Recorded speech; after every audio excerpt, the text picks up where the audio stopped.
Hey everybody, what's up? Trey Wingo here. Welcome into the latest edition of the Straight Facts Homie podcast, the podcast where we don't yell at you, we don't scream at you, we don't tell you what we think, we tell you what we know based on the data and the research about how things should play out, how they did play out, and the things that made these things seem likely. We're going to go into a deep dive about the Ryder Cup and what happened with one of the most trusted voices in golf, because that's who we talk to, longtime NBC and Golf Channel analyst and unofficial ambassador for golf in Hawaii, Mark Rolfing.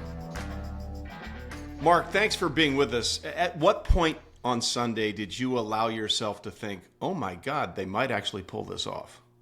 Boy, it took a little while. You know, if you think about it, Trey, Europe was ahead in the first 5 matches at one point. In fact, they were 5 up in one of those matches, so it didn't look very good. But I will tell you this. By the time we got to the 18th green with Shane Lowry, I was really thinking there was a real chance. And if you think about it, had it come down to those last couple of matches, if Lowry hadn't have made that putt, who knows? I mean, it could well have been the greatest comeback in history. But, they just dug themselves such a huge hole.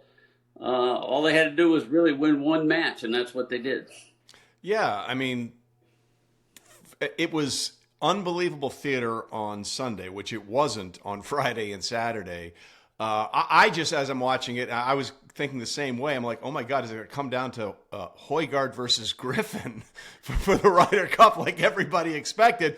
But then I looked at those other 2 matches and I saw Tyrrell Hatton and Robert McIntyre back there. And those are 2 guys, even if Lowry had missed that putt, I was thinking those 2 guys have been so money in this situation. I just can't imagine they would have let it slip away. No, I can't either. If you look at those 2, and there's a reason why Luke Donald put them at the end, just in case what happened did actually happen. I had Hatton in the featured match for 2 days with Jon Rahm, and that guy is just so clutch. It's unbelievable. Right. And Robert McIntyre is a completely different player than he was 2 years ago. He was scared to death in Rome at that Ryder Cup, but boy, has he matured, and he is really good now. He certainly is, and the Europeans were good. And the thing that I took away from the Saturday Fourballs was that it wasn't that the Americans were playing poorly. It's that somehow, Mark, the Europeans who had played exceptionally well through the first 3 seasons had a way to find it, to kick it up another notch. I mean, to me, that's where the Ryder Cup was essentially lost, even though we had the drama on Sunday. It's when the Americans in Fourball Saturday were playing lights out. We're talking 7 under, 8 under par in those pairings, and they still couldn't catch a break against the Europeans. Yeah, I mean, that Scheffler match, if you think about that one, those guys were 9 under par, I think it was, and lost 3 and 2. It was just crazy. I'll tell you where I think the Ryder Cup was lost. I think it was lost a few months ago when Keegan Bradley failed to look at the format and say, you know what? We need to start this thing with 4-ball and play the foursomes in the afternoon. Look what happened in Rome. That format favors the Europeans. There's no question. It's also a crowd quieting format. It's not nearly as electric as the 4-ball, and I think he would have been much better off putting out 4-ball early on both Friday and Saturday and leaving the foursomes for the afternoon. Yeah, and again, for people that are not completely familiar with golf, 4-ball means everybody plays their own ball. Foursomes also considered alternate shots. Somebody tees off, next player hits it from the fairway, and you alternate shots until the putt is holed or conceded. So with that in mind, that, Mark, to me, that brings up the other point that I haven't heard anybody talk about in this post-mortem Ryder Cup situation, whether it's about the fans or the comeback on Sunday. Justin Ray, who you know as well as I do, is the Tiger Woods of golf research. He's unbelievable. And he presented me with this stat, which I thought was so telling. And it goes to your point about the way we set up the tournament. If you go back to the 2023 Ryder Cup through the 2024 President's Cup, which is the U.S. against internationals, and then what we just saw happen at Bethpage, the United States record in foursomes or alternate shot is 6, 19, and 0. 6 wins against 19 losses and not a single match halved in alternate shot. Why are we as a team and as a country so bad at alternate shot? Well, it's the most stressful of the 2 formats. There's no question about it. And it's not something that we're used to.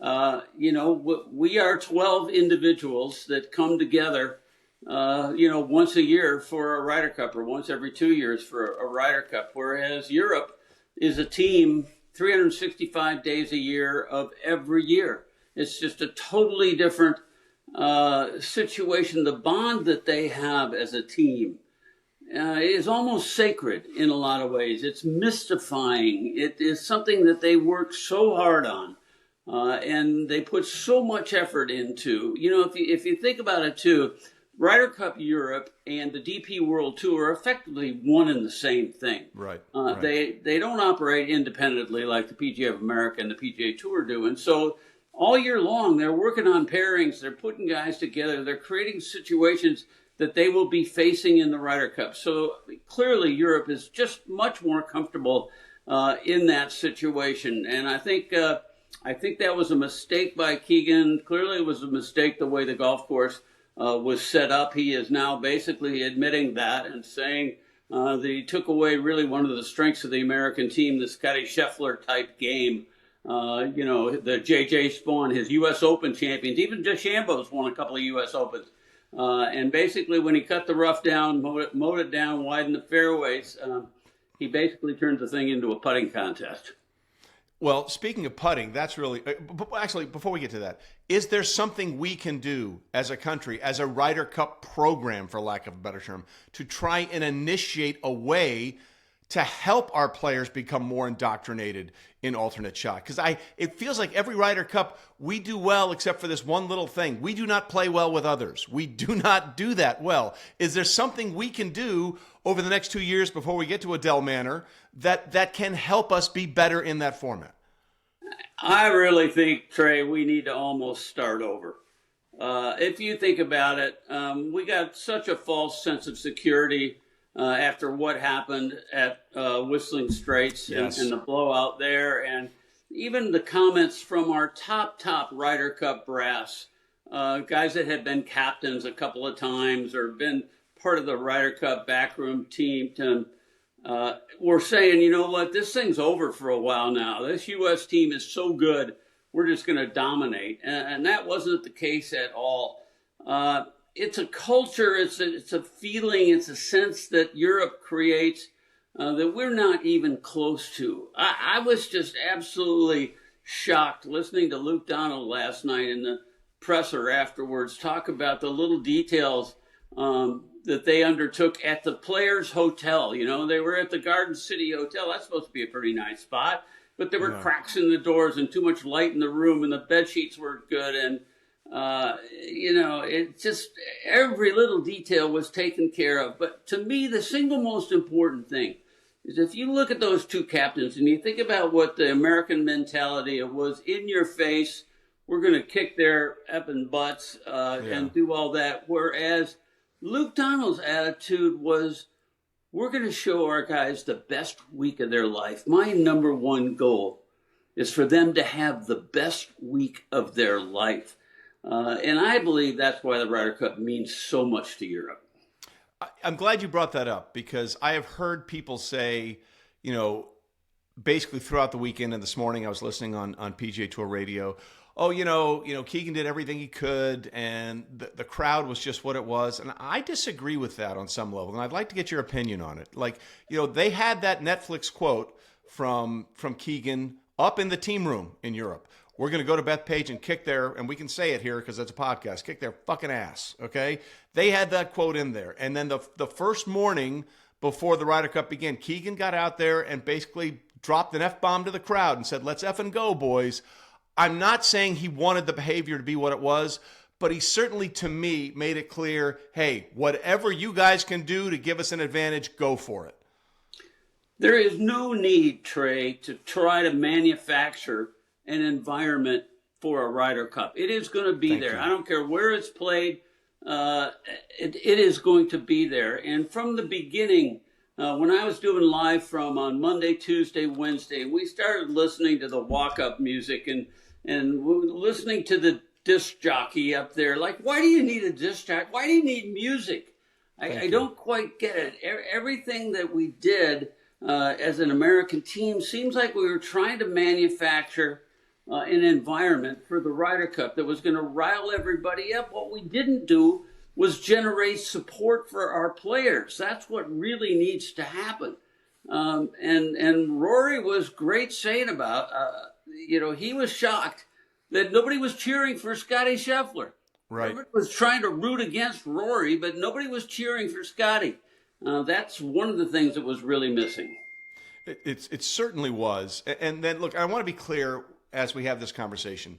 The way Europe played, I'm not sure anything Keegan could have done outside of setting up the golf course differently, which I think is a very valid point. Grow that rough. Make it a Bethpage black like we saw at the 2002 U.S. Open, 2009 U.S. Open, 2019 PGA Championship. Make it show its teeth. That I agree with. So as we have this conversation about strategic things that I questioned, I want to make it clear, the Europeans played so well, I don't think it would have mattered, right? But like, for example, there are statistics and data that can help you. And Data Golf went through all the possible rankings of teammates, and they concluded just on the data, nothing else, not feelings, not emotions, not what I'm thinking at the time, just what the numbers told them, that the combination of Harris English and Collin Morikawa was the weakest, 132 out of 132. Yet on the first day, he put them out together, and they got smoked. And then after they got smoked, he trotted them out again, and I'm thinking, why are we? What the old saying, Mark, definition of insanity is doing the same thing and expecting different results. I did not understand why that pairing went out again. No, I don't either. I could maybe see the mistake barely on Friday, but Keegan's answer as to why he did it Saturday was basically, we have a plan and we're going to stick with it. Well, you've got to adjust a plan when you get as far behind as they got. Now, it was kind of bad luck that English and Morikawa had to go back out against Fleetwood and McIlroy. I'm not sure who would have beaten them. But look, that was just, to me, almost pure stubbornness. That was a gigantic mistake.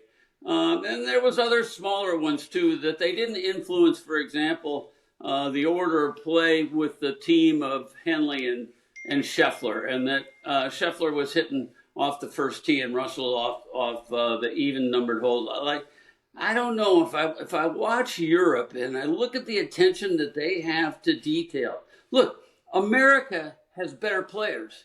There's no question. There's no doubt about it. Europe is better at the Ryder Cup.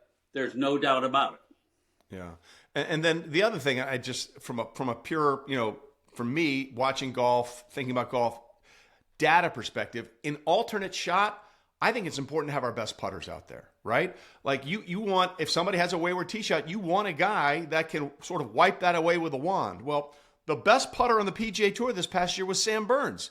He did not play a single alternate shot format. He played in Fourball in the afternoon both times. Same thing with J.J. Spawn. You were there at Oakmont. You saw what he did with that putter under really unbelievably difficult conditions, under arguably the fastest greens we'll ever see at a U.S. Open history, and the putt he made to win it. To me, those are guys I want in alternate shot more than Fourball. Well, I agree with you. The thing about putting in alternate shot, too, is you have to be ready to putt. And you could well go an hour and never hit a putt. Right. I've seen situations where guys will play 5 or 6 holes, and one player will have the same 8-10 footer 5 or 6 holes in a row. But boy, when it's your time and you've got to make that putt and you haven't putted in an hour, so that is a very difficult thing. I was really surprised that Spawn didn't go out in the morning. I thought he was going to be a tremendous foursomes player, a really good alternate shot player, but didn't go out. And of course, when you only send one rookie out in the morning, then you got to send out 3 of them in the afternoon, and right. That's really difficult when you get as far behind as they did. Yeah, as my old friend Herm Edwards used to say all the time, any plan that can't be changed is a bad plan. Like, you have to adapt in these situations. Like, you have to, you can have a plan, but if it ain't working, all right, we need to find something else because what we thought was working isn't working out. So we need to adjust in real time. And I think that's another issue we saw. We've obviously sort of skirted around the idea of the fans. The whole point of the Ryder Cup was to grow the game of golf. And I know that's the LIV trademark, grow the game, whatever. Grow bank accounts is more like it. But have we lost sight of what this thing, from an American perspective, have we lost sight of what this is supposed to be? I mean, I feel like you don't just go there to be a jerk. Like, to that point, like, you can root for your team as hard as you want. There was a great exchange with Rory earlier in the week where he was fixing his button on his shirt and someone said, hey, you don't need that button to choke. He turned around and laughed. It was a good line. It was a good jab. And they both had a decent time with it. But it just felt like it got really sour really quickly. And I think that tarnished not only golf and the Ryder Cup, but us as a country. There were definitely fans that crossed over the line. The sad part about it is I think there was probably 48,500, pretty well-behaved fans out there and about 1,500 that weren't. I didn't think the security got beefed up soon enough or quick enough, or I didn't believe they took action quick enough in certain situations.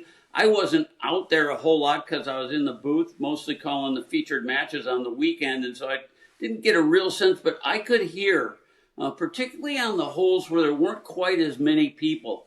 If you think about Sunday singles, for example, it was a different situation out at holes number 6, 7, 8, and 9 because there were still players teeing off on the first tee at that point, and so the majority of the crowd was back there. So there weren't as many people out there, and that meant for an earlier match, like a McIlroy match, you were going to hear the individual cat calls a lot more, and they definitely went over the line early, and I felt like there could have been some action taken, and certainly earlier in the week. I didn't think they clamped down Friday as much as they should, although it was worse Saturday, I believe, than it was Friday. Yeah, and the whole thing with the comedian that was supposed to be there ramping the crowd up, that was just an epic disaster, and I hope we never do anything like that again. As much as we've talked about they could have done this differently and they could have done that differently, I thought what Shane Lowry said after he sank the putt to ensure the half that made sure that Europe would retain the cup, and then they wanted to make sure they went on and actually won the cup, which they did, 15-13. When he said, and I'm paraphrasing here, but this is essentially what he said, I have won the Open Championship in Ireland as an Irishman, or in Northern Ireland, and this meant more to me than winning the Open Championship. And he talked about, as he walked up the 18th fairway to the 18th green, he said to his caddy, I have a chance to do the coolest thing in the world. To me, Mark, that is the difference between the Europeans and the Americans when it comes to the Ryder Cup. I know the Americans want to win. I feel like the Europeans feel like they have to win. And I think sometimes that is the difference. Well, it's a big difference in my mind. I'll tell you an interesting story. In Rome a couple of years ago, Trey, I was staying at the team hotel, and the only announcer there was Paul McGinley. So McGinley and I rode out to the course every day together, and we rode back. It was about almost an hour and a half drive. And so we had a lot of time to talk. And that was right before the Ryder Cup, where they really revamped the entire European plan because of the disaster that had occurred at Whistling Straits. Right. And McGinley, of course, became a big advisor to that team. He was one of the great captains, really, in European Ryder Cup history. I wouldn't be surprised to see him actually captain again at some point, maybe. That's how much he is ingrained in the Ryder Cup. But what I heard from him for 6 days, going back and forth to the course in Rome, just had my eyes popping out of my head as to how they were going to go about reorganizing the Ryder Cup plan for Europe. It's all about preparation for them. Even though we went to, let's say, Napa and all played in a tournament to get some of the rust off a couple of weeks ago, to me, that was not the same kind of experience that the European team had here on Long Island, where they're playing together here on Monday and Tuesday a week ago, and then they go out to Friar's Head and Shinnecock and all sorts of great places and are just, becoming one. The European team is one. The American team is way more 12. Yeah, I mean, that shot of Justin Rose cradling Tommy Fleetwood's head, is ingrained in my brain forever. Or on Saturday when Tommy made that putt and Justin said, I believe in you. I mean, you can't fake that. And I think that's the thing that has Europe on an edge that I'm not sure this version of American players in the Ryder Cup is ever going to be able to get to. I'll tell you an interesting story that Justin Rose told me. It was actually on Maui during Century 2 years ago. And it was after the Ryder Cup in Rome, just right after it. And as you know, Robert McIntyre was a rookie going into that Ryder Cup, and he was scared to death, Trey. He couldn't hit a shot early in the week. But the plan had been all along to have Justin Rose be his mentor and kind of show him around and shepherd him around. And Justin Rose, whose forte is foursomes, didn't even play foursomes in Rome. He went out there, played Fourball with Robert McIntyre. It worked. It was just amazing how Robert McIntyre performed. So I'm talking to him about it one night with the Century folks at Kapalua, and he said to me, you know what? He said, that experience did more for me, Justin Rose, than it did for Robert McIntyre. I truly believe it. That's the way he feels about what happened. And you take a look at where his career has gone since then. It just gave him a whole nother boost of confidence and energy that he didn't have. Yeah, he made 10 birdies Sunday at Augusta and somehow still didn't win the Masters, which is absolutely ridiculous. But to that point, which is really interesting, Mark, they made sure that Robert McIntyre, a rookie, had a horse, basically, that he could lean on in Justin Rose. Well, our horse is Scottie Scheffler, and Scottie Scheffler managed to eke out 1 point in 5 matches, 0 for 4, and most of those matches, Mark, weren't even close. He got worked pretty early, and then on Saturday afternoon, the best player in the world somehow sort of semi-shanks a wedge into the 18th green and leaves Henley in a precarious position.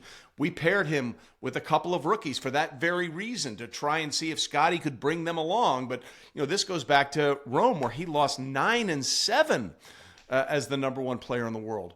What is it do you see or think about Scottie in the Ryder Cup that doesn't translate the way we see him dominate on the tour, dominate in majors? He views the game so much as an individual game. He did talk a lot about the team and how much it meant to be part of the team and all that. But still, the preparation for Scottie that I see is very much an individual type preparation. We can sort of dissect all of this as much as we want. We could sit here for hours and hours, but the reality is, you take your top 2 players. You take Scheffler and DeChambeau, for example, and then you look at Fleetwood and McIlroy on the European side. Rahm's close, but I'm going to put Fleetwood and McIlroy as our 2 main guys. We knew they'd be paired together. But take a look at the records. Scheffler and DeChambeau were 2, 7, and 1. And McIlroy and Fleetwood were 7, 2, and 1. You are not going to win the Ryder Cup if your top 2 guys are giving up that many points to the other side's top guys. Yeah, our horses have to be horses at the bottom line, And I was listening again. I was coming back from something Saturday, and I heard on PGA Tour Radio when DeChambeau and Scottie were playing so great, and they still couldn't catch a break. I can't remember who, but one said to the other, "Well, they can't. The Europeans can't keep this up." And I'm like, that is the absolute worst attitude to have. You have to, in match play, you have to assume they're going to make everything. You can't say, oh, they'll cool down. No, you have to say, we need to heat up. And when I heard that comment, I was like, that's kind of the essence of this thing. In match play, you have to assume they're making everything, so you have to make yours. They can't keep it up. I mean, my heavens, let's go back. I don't know. If I look at recent memory, they made everything in Wales in 2010. Yeah. They made everything in Medina in 2012. They made everything at Glen Eagles in 2014. They had kind of an off Ryder Cup, I suppose, at Hazeltine, but they made everything in France. I mean, they do it all the time. It's something that they get themselves prepared for. Better than the Americans. I don't know exactly what the secret sauce is. They're keeping it real close to the vest, and I would too if I were Europe. But whatever they're doing it right, and it is very consistent. So going forward now, again, this snaps a string of 5 straight Ryder Cups won by the home team as We fall short. And if we're going to win in 2027 at Adare Manor in Ireland, it'll be the first time we win on foreign soil since we won in the Belfry at 1993 when Davis Love III in those god-awful Ryder Cup sweaters hit the game-winning putt. A lot of talk has been made about who could be the next captain for the United States. And the two obvious names that come up are Phil and Tiger. And I get it, I understand, but my response is those are the two players in the history of the United States with the two most losses in Ryder Cup play. Phil has 22 losses, Tiger Woods had 21 losses. And if you look at those losses, they're the losses that are the same thing that are the problems for the Americans that we talked about in foursomes. So I get the appeal of those names. I'm not sure if appointing guys that have had the biggest problem with the thing we have the biggest problem with is going to solve the problem. No, I hear you on that one. I think probably if you were to ask me, I'd say the two most logical choices for the U.S. would be Justin Leonard or Fred Couples. But I'm going to go even deeper than that, Trey, because I really think before we start considering who the captain is, I think we, as the American side, need to look at the organization that we have. And if you think about the PGA of America, which owns and operates Ryder Cups when they're in America, it is completely different, separate from the PGA Tour, has nothing to do with the PGA Tour, really. And it's an organization that changes every couple of years. You have different officers that come in, you have different presidents, different philosophies, and that's not the case in Europe at all. The DP World Tour and Ryder Cup Europe are one and the same. They are almost the same organization. I look at the PGA of America and I think to myself, and I'm a proud member of that organization. It's maybe the largest sports organization in the world. It's got 32,000 members, but I really feel like in some ways that organization ought to be totally focused on the 32,000 members and the 41 sections that the PGA has, and how do they make the life of 32,000 golf professionals better, and that they would be better served to have a different setup for the Ryder Cup. So I don't know exactly what that setup would look like, but as I look at the way the world of golf is starting to change, it's becoming way more global quickly, as we know. Brian Rolap and PGA Tour Enterprises are going to be off on a different sort of route now than the PGA Tour has been, and I think there's probably an opportunity to look at the Ryder Cup and say, you know what, these are PGA Tour players. Let's think about a different kind of structure and organization where we can literally become the type of planners and preparers that Europe has become. Yeah, I think we need a completely individual program to that point. Let's have the PGA focus on the PGA. Let's have the PGA Tour focus on the PGA Tour.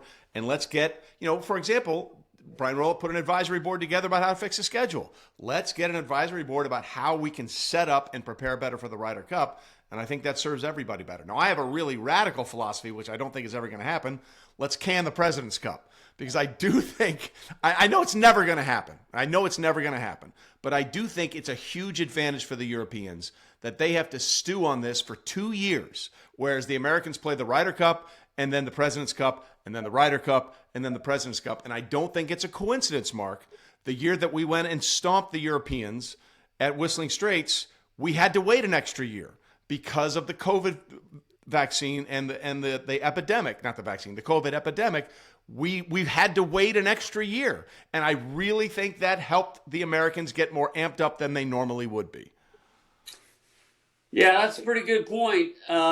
If I take a look at the President's Cup, it's not anything close to the Ryder Cup. It's a true exhibition.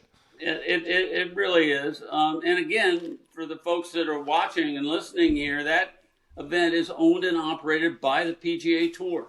Has nothing to do with the PGA of America that owns and operates the Ryder Cups when they're in the United States. I think about Europe. I mean, they have the Seve Trophy and basically created an event which is a lower caliber team event. And they created it for two reasons. I guess number one was to honor Seve Ballesteros, greatest Ryder Cup player and maybe European player in history. Yeah. But more importantly, they created a feeder system, a training ground, a planning ground for Ryder Cup Europe. Every single thing they do with the Sevi Cup feeds in to making them better for the Ryder Cup. That's not at all what the President's Cup does, even in terms of sharing captains, and all that type of thing. I think having a different philosophical look at those two events, if the President's Cup's going to exist, would be a really good idea. Yeah, I feel like the Ryder Cup has gotten to a point now where it had been a couple of times before. Okay, we need to do something to make this competitive, or it's just not going to be a thing anymore. That's why we brought in the Europeans in 1979. It wasn't a thing. I think we won 22 of the first 25 Ryder Cups. It was just sort of this non-competitive event that we played every other year. So we'll see what happens going forward. Obviously, outside of the Ryder Cup, or actually, let's include the Ryder Cup. I think this has been one of the best years in golf in the post-Tiger Woods competitive era. When you see Scottie Scheffler emerge, you see Tommy Fleetwood finally break through and win at the Tour Championship. You see Rory complete the career Grand Slam, the sixth man only ever to do it.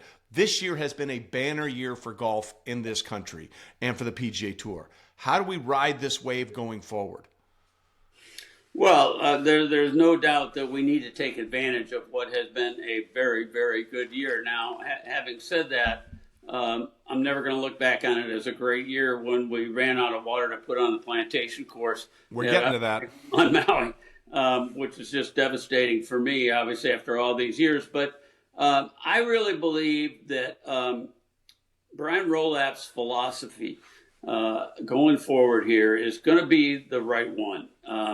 He is going to believe in scarcity. He's got an NFL background. What do they play, 17 games a year? They create a tremendous amount of demand.